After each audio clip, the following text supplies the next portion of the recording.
You don't need to argue. You don't need to shout. You don't even need to explain yourself.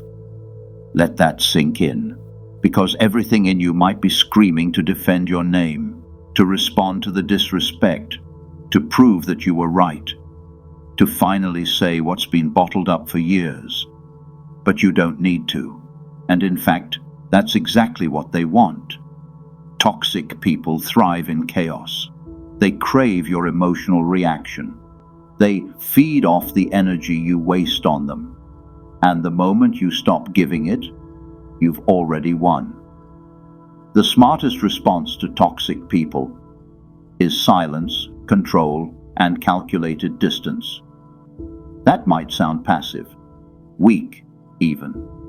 But let me tell you something that most people don't realize.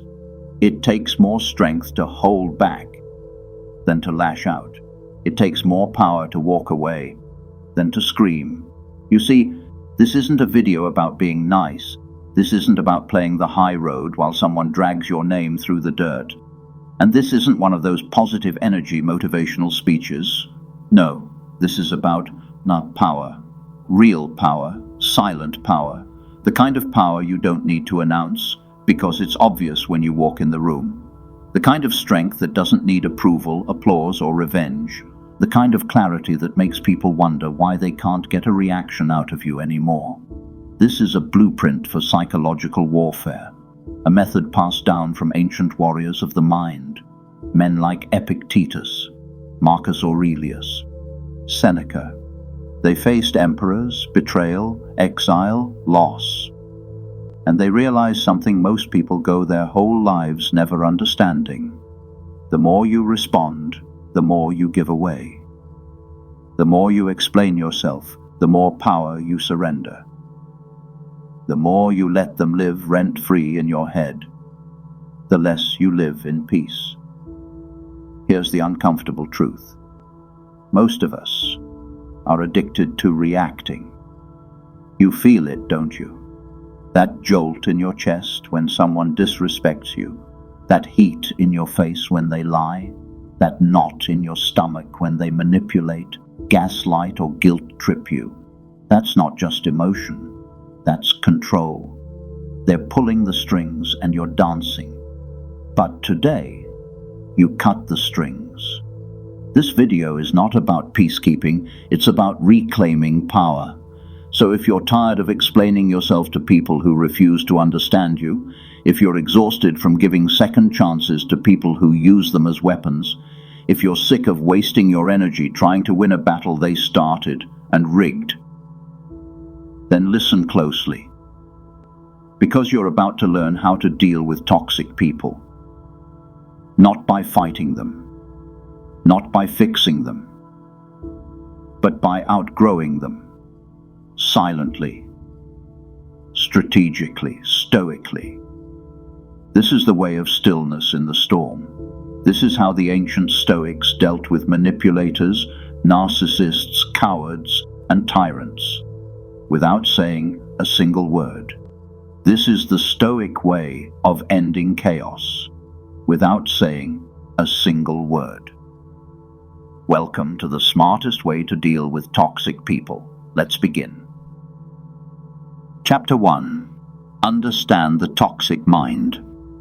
You've probably asked yourself this at least once in your life.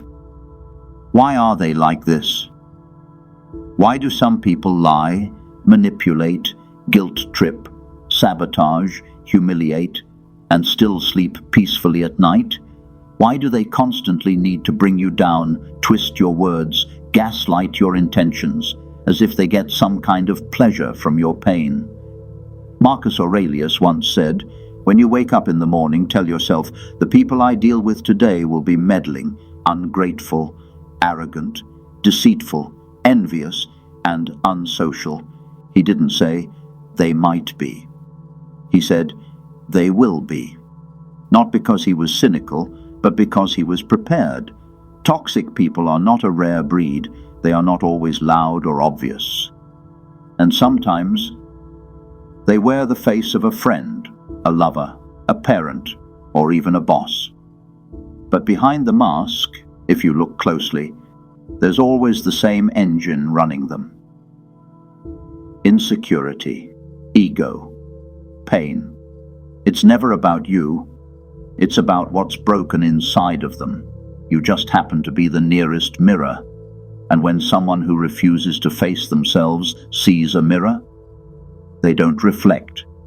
They attack. They try to smash it, twist it, shatter it. Because it's easier to break you than to fix themselves. Now here's the part no one tells you. Their power doesn't come from who they are. It comes from how you respond. A toxic person's weapon is your reaction. If you remove that, they have nothing. Let that settle. Every time you snap back, every time you try to explain yourself, every time you try to reason with someone who has already decided to misunderstand you, you're handing over your power. You're confirming that they can control how you feel. You're giving them free rent in your head, and worse, you're making their behavior effective. Visualize this. A coworker undermines you in front of your team. You clench your jaw, you plot your comeback, you rehearse every response on the ride home. Congratulations, they now own your entire evening. Your partner guilt trips you. Again, you try to explain, to justify, to defend. You go in circles. They smile. You cry. Congratulations. They now control your emotional thermostat. A friend you've trusted for years starts sending subtle jabs, passive-aggressive messages. You wonder if you're overthinking. You question yourself. You seek validation. They never apologize. They never change. But somehow you feel like the unstable one. Toxic people are masters of confusion, not because they're wise, but because they are wounded. And instead of healing, they infect. They use manipulation instead of honesty, shame instead of accountability, power games instead of real intimacy. And the truth is, they're not looking to be understood. They're looking to dominate, to destabilize, to test how much control they can exert over your emotions before you break or surrender. Now here's the cold, liberating truth. They only win when you play. You don't have to engage. You don't have to retaliate. You don't have to match their dysfunction. You can rise above it, not by preaching, not by proving, but by detaching. The most terrifying thing you can do to a toxic person is stay calm, say nothing, and keep your peace. Because when you stop reacting, they lose their script, they lose their grip, they lose their role in your life. Remember what Marcus said, when you wake up in the morning, expect them, prepare for them, but never become them. So stop trying to fix what was never yours to carry. Stop trying to prove yourself to people who are committed to misunderstanding you. And most of all, stop offering your energy to the people who only know how to burn it. This is how you begin, not by fighting fire with fire, but by walking away from the match entirely. Welcome to Chapter 1. Now, we learn to respond without reacting. We learn how to stay in control while they unravel. Before we go any further, if you've made it this far, it probably means something in this message is hitting close to home. Maybe you're tired. Tired of the same arguments, tired of walking on eggshells, tired of wondering if you're the problem when deep down you know you're not. If so, you're not alone. And if this isn't the first time you found yourself here watching this kind of video, then welcome back, truly. You're among people who are trying to heal quietly, people who are done screaming to be heard, people who are learning, slowly, to let silence do the talking, to the ones who've been here before. You already know what this is. This isn't just content. This is practice. This is repetition. This is sharpening the sword of your self-control. You're not here to be entertained. You're here because you've seen the cost of reacting, because you've given too many explanations, too many second chances, too much of yourself to people who only knew how to take. So thank you for returning, for choosing peace again and again. Now, if this is your first time here, breathe. You don't need to prove yourself here. You don't need to mask your exhaustion or pretend you've got it all figured out. This space is for real people, carrying real scars, trying to build quiet strength. And if that's you, stick around. This video was made for the moments when you almost text back, the nights you replay the conversation in your head, the days when your silence feels mistaken for weakness. This video is for those moments when your peace starts to feel like punishment, when you're tempted to break your silence just to feel heard, when you wonder if walking away really means you're giving up. Stay with me, because by the end of this video you're going to understand why staying quiet might be the loudest thing you ever do. You're going to learn how to protect your peace without turning cold, how to detach without becoming numb, how to walk away without needing to slam the door, and most importantly, how to deal with toxic people without saying a word.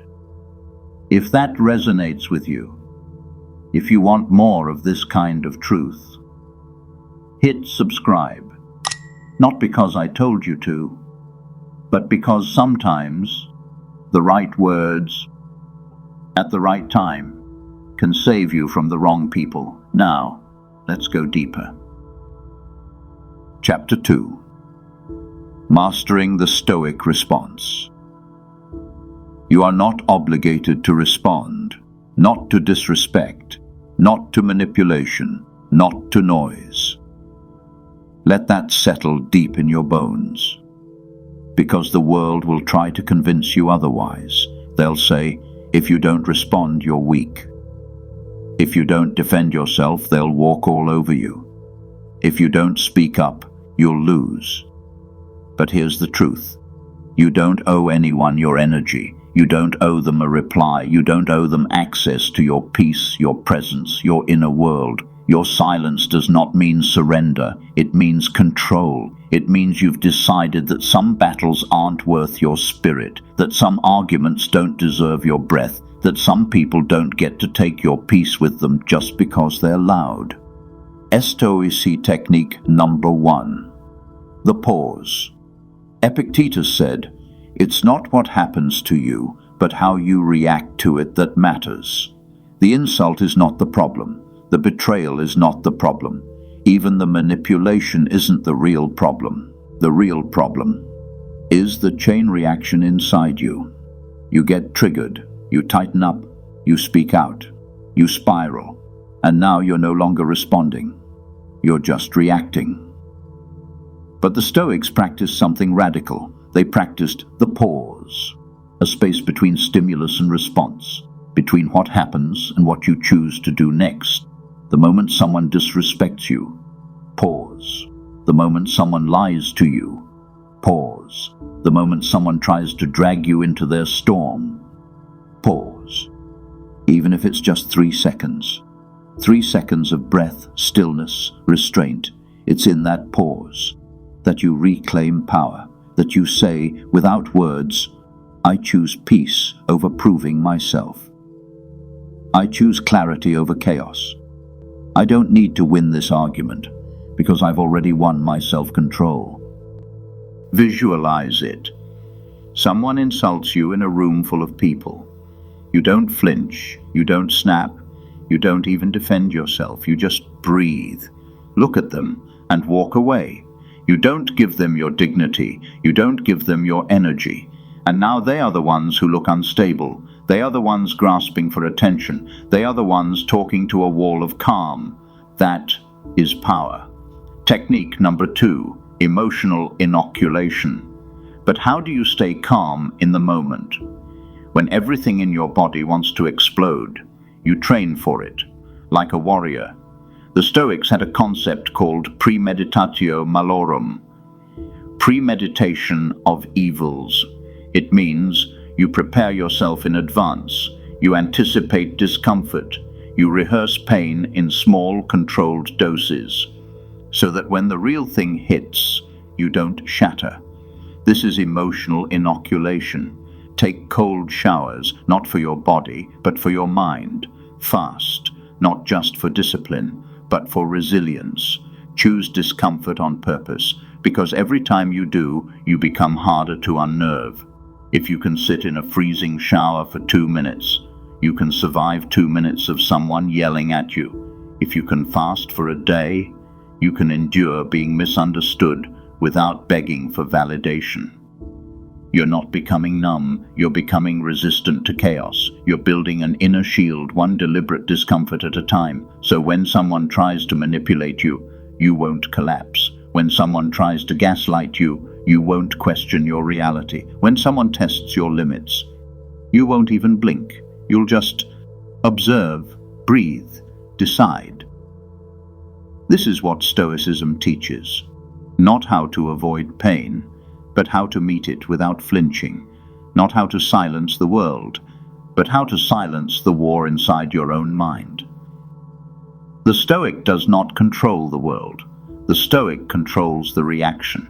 And that, right there, is the smartest way to deal with toxic people. You don't fight them. You don't fix them.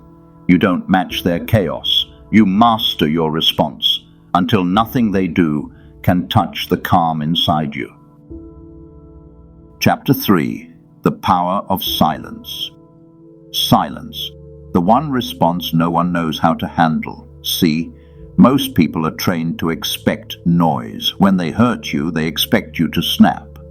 When they disrespect you, they expect fire. When they twist the truth, they expect you to fight to untangle it.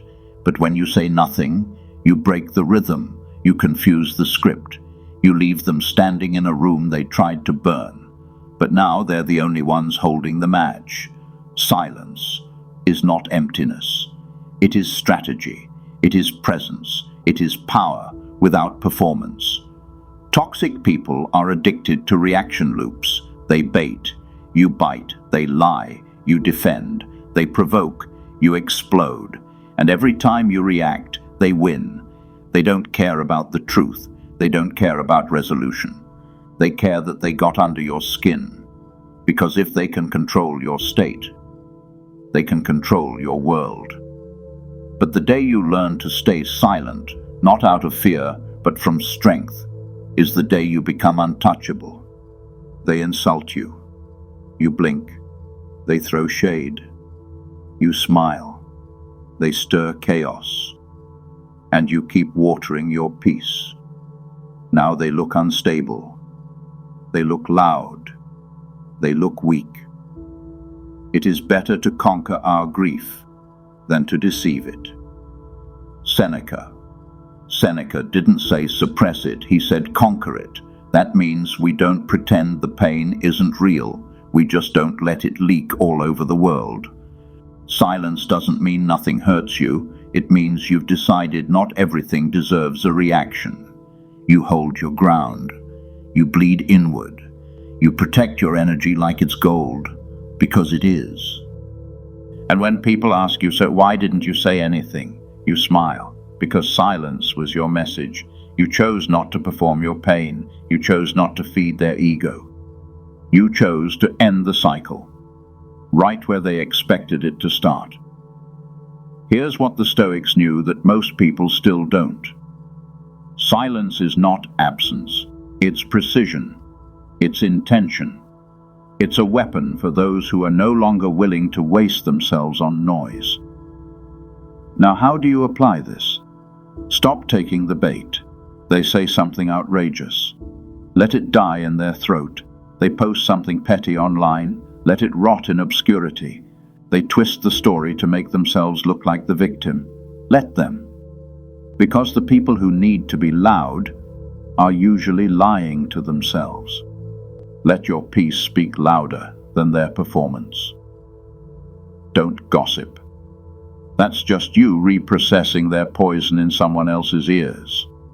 Don't vent endlessly. That's just emotional recycling. You're not healing, you're rehearsing. Don't retaliate. That makes you part of the same mess you're trying to escape. Instead, here's a simple practice. When you want to explode, to respond, to unload, write it down. Everything you wish you could say. The insults, the clapbacks, the raw emotion. Then burn the page. Watch the paper curl. Watch the ink disappear. Watch your anger become smoke.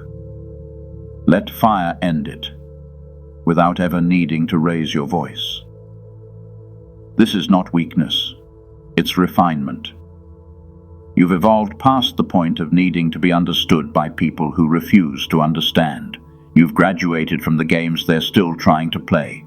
Let them talk, let them twist, let them rage. You, stay silent, stay calm, stay gone. Because the power of silence is this. It doesn't just protect your peace, it exposes their chaos. And that is all the clarity you'll ever need. Chapter 4. The Art of Detachment. There's a moment when someone tries to get under your skin. You feel it, that tightness in your chest, that fire behind your ribs, that urge to say something, anything, to prove you're not the fool they think you are. But instead, you smile, you say nothing, and you go back to your life. That moment is power, real power, because you didn't flinch. You didn't engage. You didn't let their chaos decide who you would become. Welcome to the art of detachment. Let me be clear. Detachment, coldness. It equals power. You're not shutting down. You're not withdrawing from life. You're not becoming numb. You're becoming so in control of yourself that no one else gets to pull the strings. Toxic people thrive on emotional control. They don't always need you to agree. They just need you to react, to feel what they want you to feel, to get flustered when they raise their voice, to break down when they withdraw affection, to second-guess yourself after they twist your words. They're not after resolution. They're after domination, quiet, invisible domination of your inner world. And the only way you win is by detaching from the need to respond. Let me tell you a story. Years ago, I worked under a boss who made a sport out of subtle humiliation, public meetings, passive jabs, backhanded compliments in front of clients. He didn't scream. He didn't curse. He smiled, while slowly trying to chip away at your dignity. I used to go home shattered, rehearsing conversations in the shower, practicing how I'd defend myself, how I'd finally stand up to him. But nothing changed, except me. I started becoming bitter, angry, worn out, until one day I stopped playing. He mocked me in a meeting, everyone laughed, and I just looked at him, calm, unmoved, no reaction. Then I got back to work, no eye rolls, no comebacks, just output. I let my focus speak for me. And that week, I exceeded every expectation, broke a record, and stayed silent the whole time. He never mocked me again, because I showed him something he didn't expect. I don't run on his approval. I don't respond to pressure. I am no longer available for control. That is detachment. Detachment means you can see the game being played and choose not to sit at the table. It means I recognize your dysfunction, but I no longer take it personally. I see your need for attention, but I won't offer mine. I hear your insult, but it doesn't live in me anymore. Here's a simple practice. At the end of each day, sit down and ask yourself, what's not mine to carry? That snide comment, not mine. That guilt trip, not mine. That tension I soaked up like a sponge all day, not mine. Breathe it out. Let it go. Return it to sender. This is not spiritual fluff, it's emotional surgery. Because if you don't drop it at the door, it follows you home. It slips into your relationships. It drains your spirit. And worst of all, it starts changing you. Another practice, when you're in conflict, control your breath. You don't have to control them. You don't even have to control the situation. Just your breathing. Because if your breath stays steady, so do you. That's what the Stoics practiced. You are the rock in the river. Let the current rage. Let the storm scream. You do not move. Detachment is not the absence of care. It's the refusal to be ruled by chaos. It's looking at someone who's trying to provoke you and choosing your peace over your pride. It's learning to sit with discomfort without responding to it. It's knowing that not everything that demands your attention deserves it. So the next time someone pushes your buttons, pause, take a breath, ask yourself, is this mine to carry? Do I need to respond? Is this situation worth my spirit? Most of the time the answer is no, and in that moment you reclaim everything they were trying to take. This is the art of detachment, not silence out of fear, but silence out of sovereignty. You don't need to defend your peace, you just need to stop giving it away. Chapter 5: Strategic Distance. Some people don't get the message until you give them silence. Not a speech, not an argument, not a heartfelt goodbye, just space. Space they can't fill, time they can't control, access they no longer have. Welcome to strategic distance. It's not rage, it's not revenge, it's not cutting people off impulsively in the middle of the night. It's calm, measured, deliberate. It's the slow withdrawal of your energy, your time, your availability from people who've proven they'll waste it. Soft ghosting. That's the first step. You don't block them. You don't announce your departure. You don't create some dramatic cliffhanger for closure. You just stop replying right away. Stop over-explaining your silence. Stop showing up when they only notice your absence. You begin choosing where your energy thrives, instead of where it's constantly starving. And here's the part no one prepares you for. The moment you start creating space, toxic people will panic.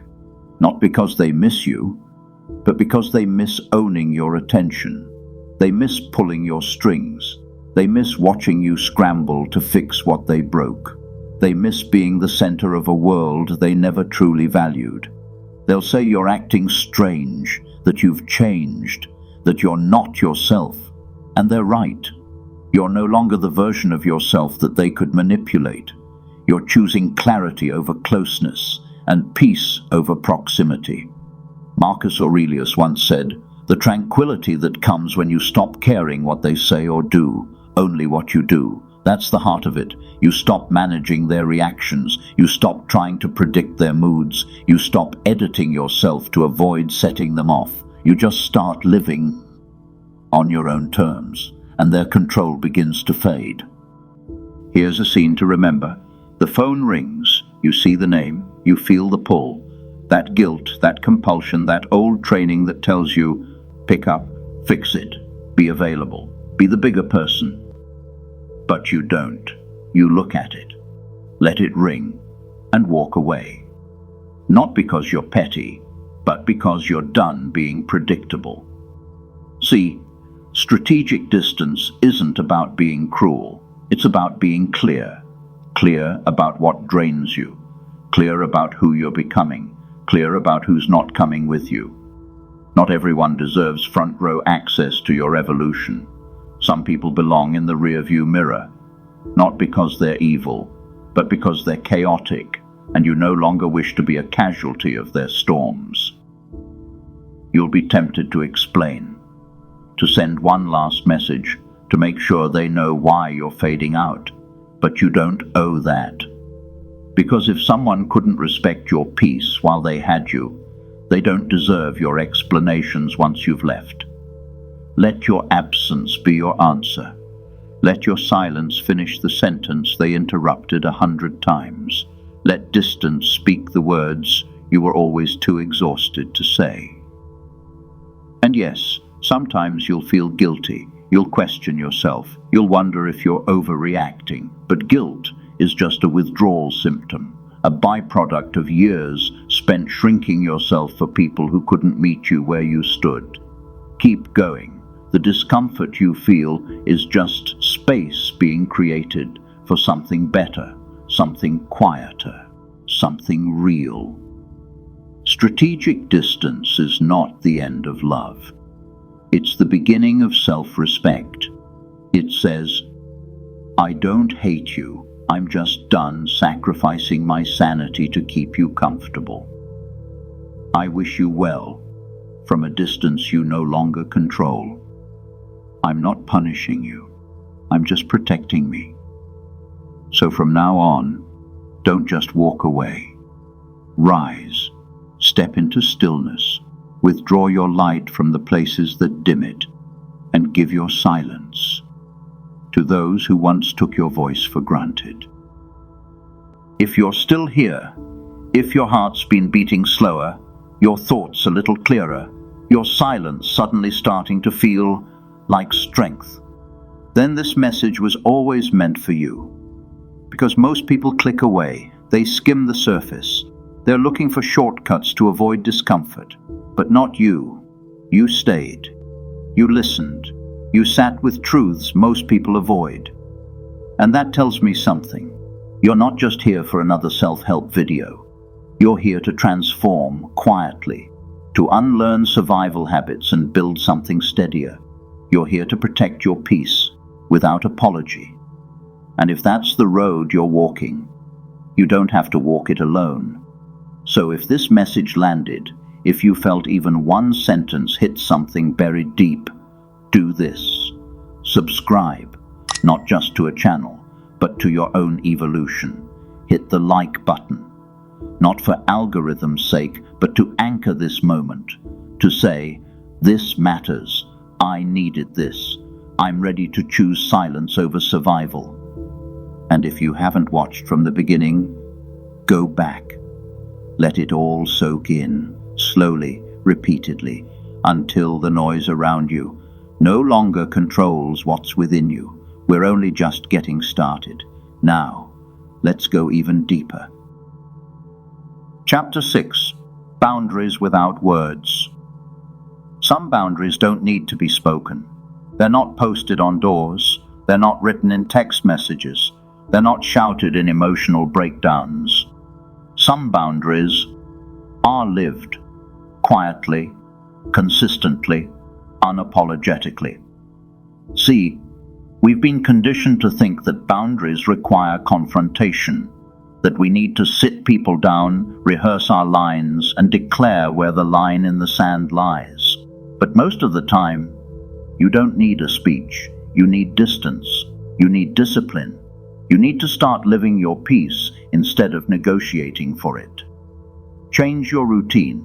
Stop showing up in the places they expect you to be. Reclaim your time, your schedule, your space. You don't have to tell them you're done. Just be done. Start arriving later. Start replying slower.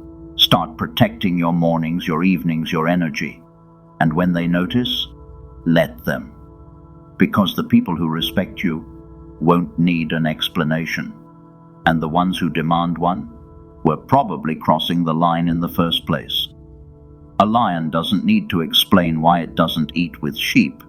Let that echo. The lion doesn't roar every time it walks away. It doesn't prove itself to smaller minds.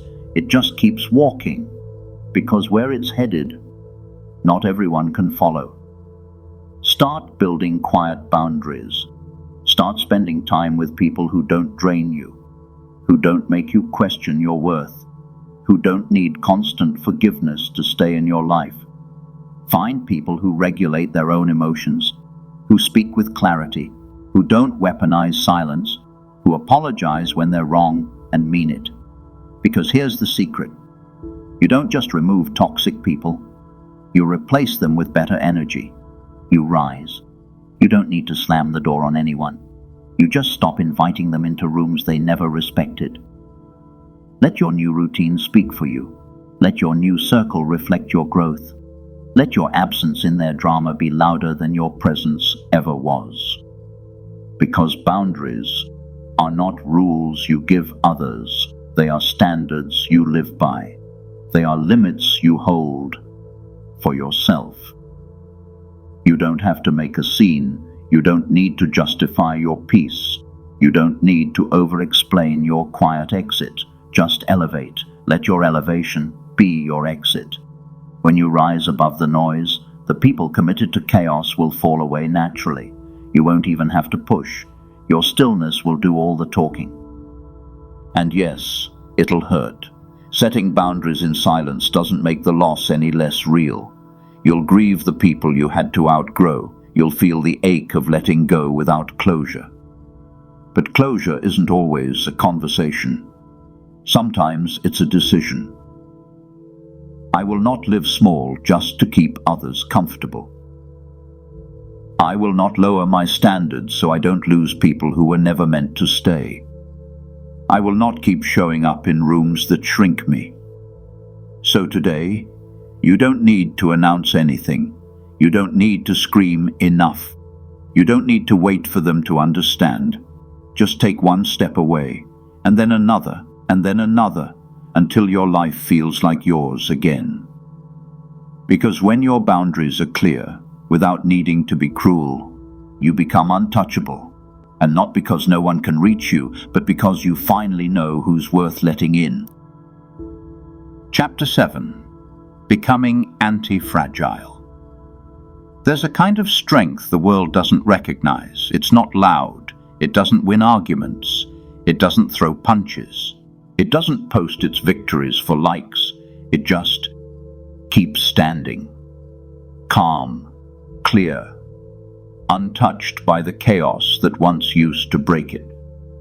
This is what the Stoics called becoming anti-fragile. See, fragile things shatter under pressure.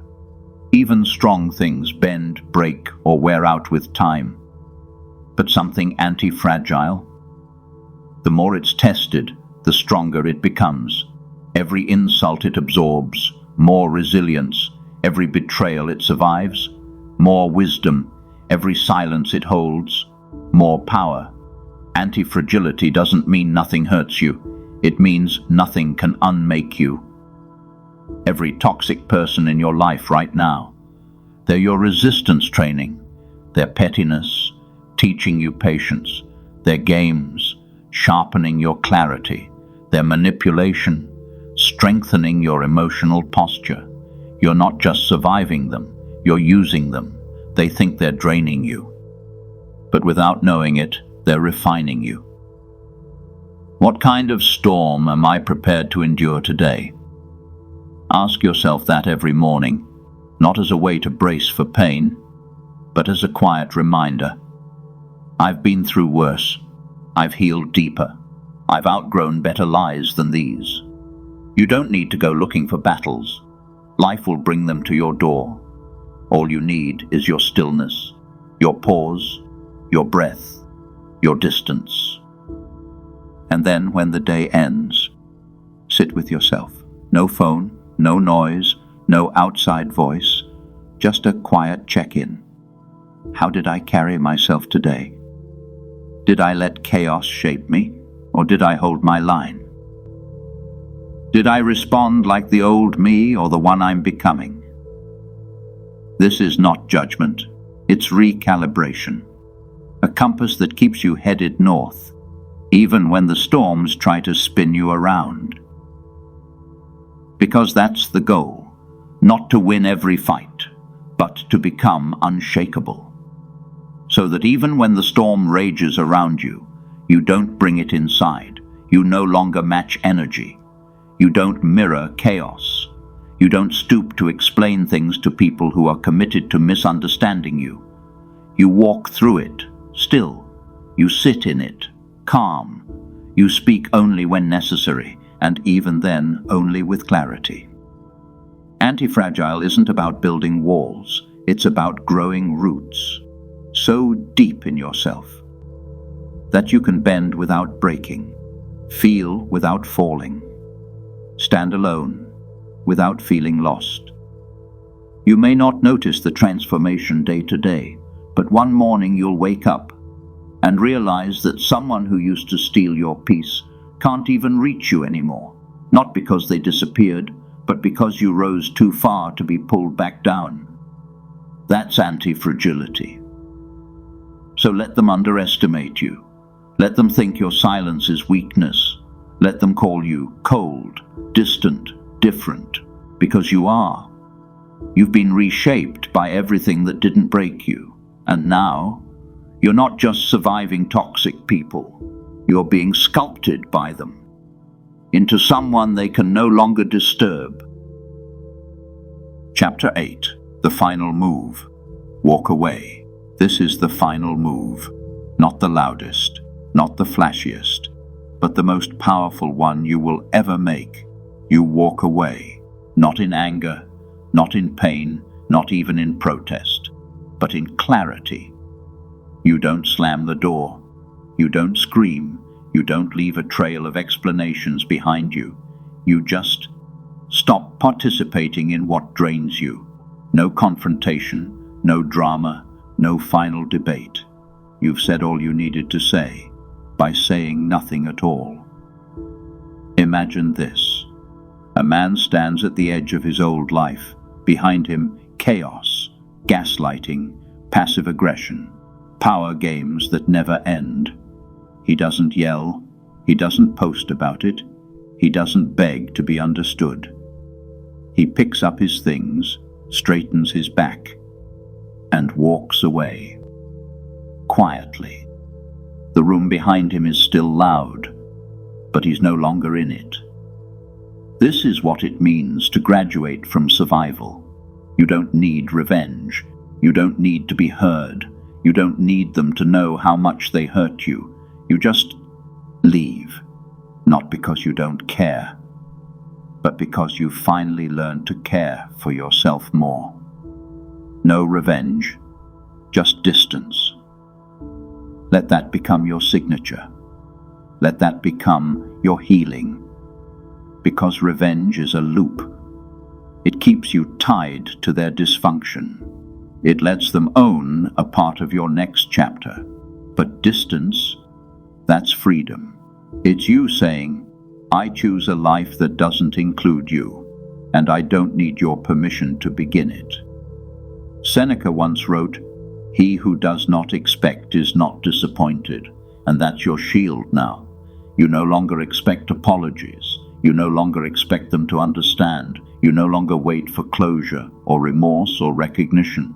You walk away from needing anything at all from people who never gave it freely, and that is what makes you untouchable.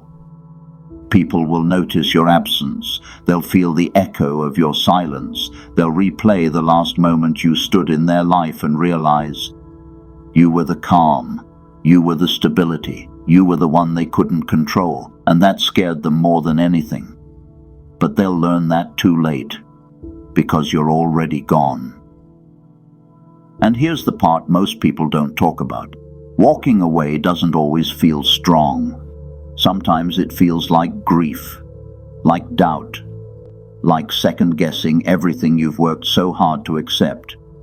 But keep going, because every step you take toward peace is a step away from the storm, and eventually you'll look around and realize that silence has become your sanctuary, that peace is no longer a practice, it's your home. So this is it. No final punchline, no moral high ground, just a quiet decision.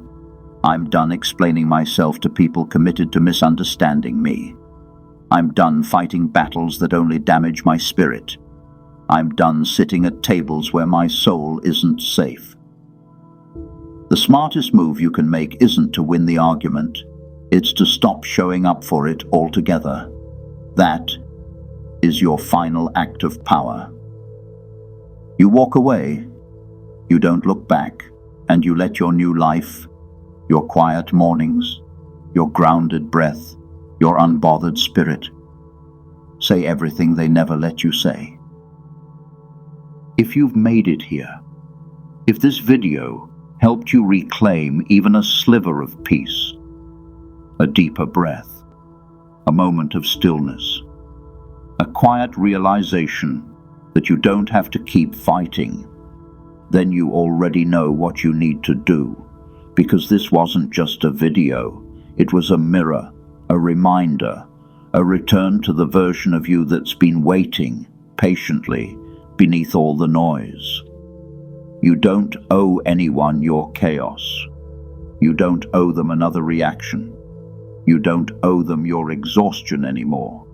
You owe yourself silence. You owe yourself distance. You owe yourself peace that doesn't beg to be protected.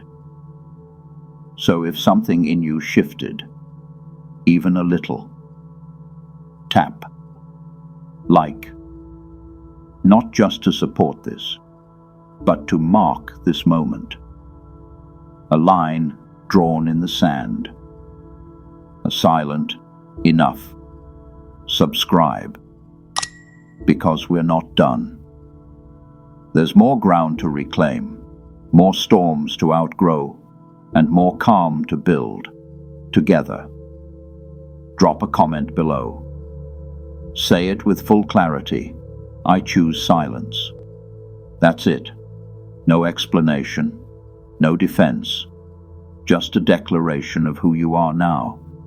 And if someone you love is still fighting battles they shouldn't be in, still dancing in chaos just to feel seen, share this with them, not as a weapon, but as a whisper. There's another way.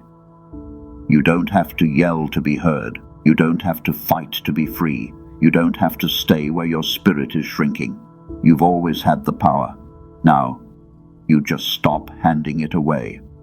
Until next time, stay still, stay sharp, stay gone from what drains you. This is your peace now. Hold it close.